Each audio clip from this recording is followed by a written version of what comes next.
No fue el primer intento de golpe de Estado, pero sí fue la primera demostración de que para algunos argentinos la vida de otros compatriotas no valía nada y que cualquier masacre se justificaba a la hora de defender sus privilegios de clase.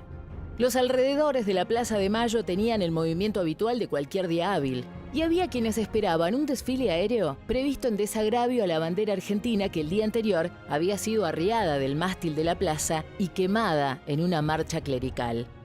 A las 12:40, 30 aviones Avro Lincoln y Catalinas de la escuadrilla de patrulleros Espora de la aviación naval ametrallaron y arrojaron las primeras 29 bombas sobre la pirámide de Mayo y la Casa Rosada.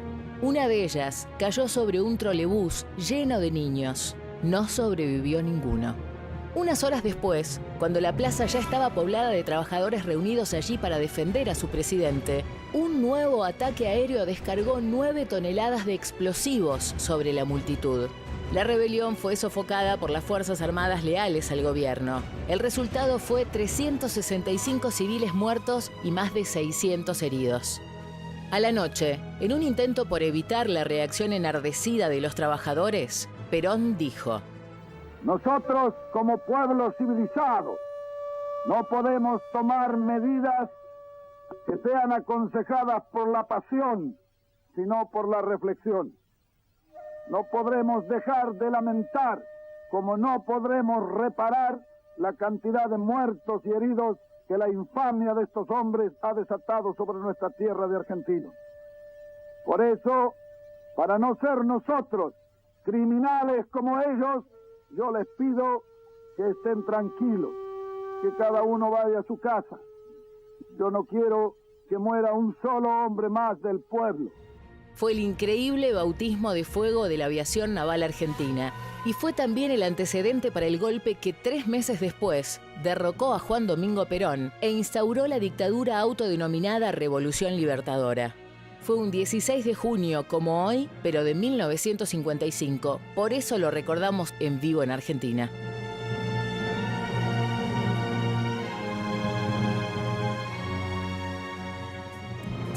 Por eso vamos a estar hablando en el día de hoy, este programa bastante atípico, vamos a estar hablando de este aniversario. En instantes vamos a hablar de la historia, pero ahora vamos a hablar de una muestra que se puede visitar, ver. Sí, en el marco de este aniversario, de recordar estos hechos tan trágicos de la historia argentina, 60 años, un número redondo. El Ministerio de Defensa organiza una muestra que se está inaugurando por estas horas en la Casa del Bicentenario y estamos con Estela Segado, que es directora de Derechos Humanos del Ministerio de Defensa, justamente para contarnos qué trae esta muestra. ¿Cómo estás? ¿Qué tal? Hola, ¿Cómo están? Bienvenida. Bueno, documentos que no se han mostrado hasta ahora, ¿no? Hablábamos hace un ratito en la previa del programa y me comentabas, estos documentos que habían sido de alguna forma robados, algunos de ellos, y devueltos y encontrados ahora. Contanos qué trae la muestra. La muestra se hace sobre un libro específicamente, que es un libro que pertenecía a la Casa Militar de Casa Rosada, donde cuenta todos los hechos acaecidos el 16 de junio del 55. Ese libro se encontró dentro del archivo personal de Isaac Rojas, que estaba en el Departamento de Estudios Históricos Navales. Recordemos que él fue donado, ¿no? Por la familia. Claro. Fue donado por la familia. Fue vicepresidente dentro del gobierno de lo que se llamó la Revolución Libertadora, golpe de Estado, poquito tiempo después, 16 de septiembre del 55, ¿no? ¿Qué había en esos documentos? Era su archivo personal. Él tenía muchos documentos que tenían que ver con su carrera, y muchos de esos documentos eran parte de la administración, es decir, eran de la Armada, en originales.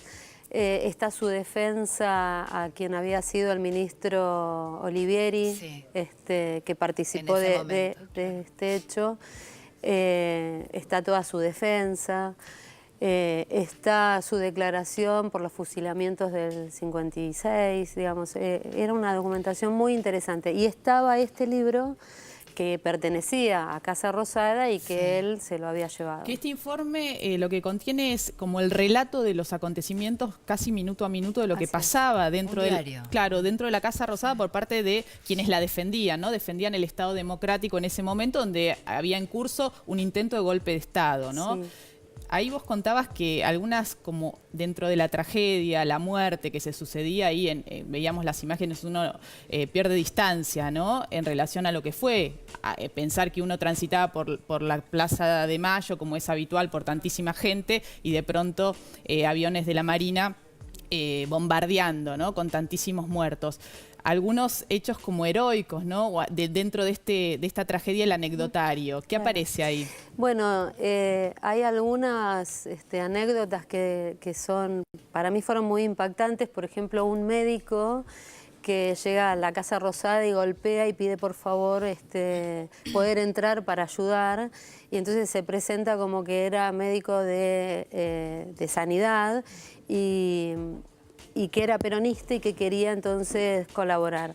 Todo ese día estuvo trabajando, asistiendo a los heridos. Terminó y nunca se supo quién era. No por se ahí sabe. podemos saber, Claro. por ahí está vivo seguramente, o por ahí la familia puede tener claro. ese anecdotario y sería buenísimo, Claro. ¿no? Que acercaran ese dato. Claro, esa noche, después del 16, los granaderos que se quedan y la gente que se queda defendiendo la casa todavía, cuentan también que un familiar de uno de ellos lleva fiambre y un pan para que esta persona se haga un sándwich, pero eran muchos. Entonces dices, todos comimos media feta de fiambre. Mirá. Entonces, bueno, es muy lindo también, más allá del relato de lo que fue pasando hora tras hora, también cómo lo vivieron ellos. ¿No? ¿Hay tapes también en la muestra con testimonios de gente que participó de esos hechos? Sé que hay de víctimas y de algunos personajes, como por ejemplo Fontova. Ahí se contaba lo del micro. En realidad el micro eran El de los adolescentes. Adolescentes. ¿No? Sí, Eran igual les adolescentes, tremendo. claro. No, digo, eran adolescentes que iban a una secundaria y que siempre hacían ese trayecto. Fontova, por ejemplo, era uno de los que tomaba siempre ese micro y ese día no fue. Mirá. Entonces él cuenta Claro, también porque un poco, claro. la historia dice que ese día los iba a recibir Perón, que era una escuela Claro, entonces, que los iba a recibir Perón. Mira, bueno, no sabía. Bueno, entonces creo que pudimos tener también ese relato. Tenemos de Fontova. algunos testimonios, vamos a verlos. Dale.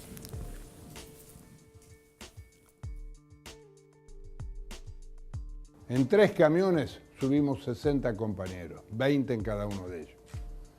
Y como yo era el delegado del conjunto de los compañeros, 1300, le pedí que me acercaran a mi casa. Y como correspondía, me calcé el revólver que tenía mi viejo, un 32 largo, que aún lo tengo. Creyendo que era una reyerta callejera, no se sabía bien lo que ocurría, porque tampoco había difusión masiva de lo que estaba pasando. El 16 de junio de 1955, lo que se desató, lo que se arrojó sobre esa plaza, sobre esa gente, fue el mal. Fue un acto del mal, porque fue un acto que provocó una carnicería y el sufrimiento, la ausencia definitiva, la muerte de muchos seres humanos. ¿Cómo despierto yo a esta otra época? Escuchando a mis hijas, militantes, peronistas, en los 70. Ellas me enseñan la verdadera historia, ellas me hacen razonar y entender cuál era su lucha hasta dar la vida. Mi reflexión, 60 años después de estos acontecimientos, es que la prédica de la democracia tiene que llegar a sectores que todavía viven en campanas de cristal, que quizás en 2006 gozaban de presupuestos públicos para sembrar odio, y que hoy seguramente deberían llamarse a la reflexión, porque memoria, verdad y justicia llegó para los criminales del 76 al 83. Bueno, esto y mucho más se va a poder ver en la muestra en la Casa del Bicentenario para conocer parte de nuestra historia. Va a haber también, hay una instalación sonora que es muy interesante porque es revivir un poco, poder entender qué es lo que vivió la gente que pasaba por la plaza. Y me gustó mucho bueno, la presentación que tienen con este librito, donde, por ejemplo, en esta imagen se ve claramente, bueno, cómo quedó, para tomar dimensión de lo que significó el bombardeo, ¿no? ¿no? ¿Cómo quedó esta es una imagen, supongo que del interior de la casa Que es de el gobierno. balcón donde Cristina muchas veces Mirá. sale a hablar. Y para pensar también la gravedad de los hechos, la violencia, todavía hay rastros de las ametralladoras en algunos de los edificios del Ministerio de Economía alrededor de la Plaza de Mayo, ¿no? Pensando que ese día se preparaban, mucha gente iba a ver un desfile aéreo, ¿no? Y en ese contexto, bueno, la barbarie militar generó estos hechos, este intento de golpe de Estado, ¿no? La invitación, a partir de mañana se puede visitar esta muestra. Todos los días, queremos que un mes, veremos si después se extiende, entrada libre y gratuita. En la Casa del Bicentenario, ahí en Riobamba, ¿no? No, al lado de Casa Rosada. Ah, la Casa Rosada. Me dicen Museo del Bicentenario. Es un museo del Bicentenario. Museo del Bicentenario. Muy Claro. bien, ahí está, valga la aclaración. Y ahí está, tenemos nuestra ayuda en memoria ahí. Es el apuntador. Nos vamos a la pausa. Muchísimas gracias por haber gracias a venido. ustedes, un gusto. Ya volvemos.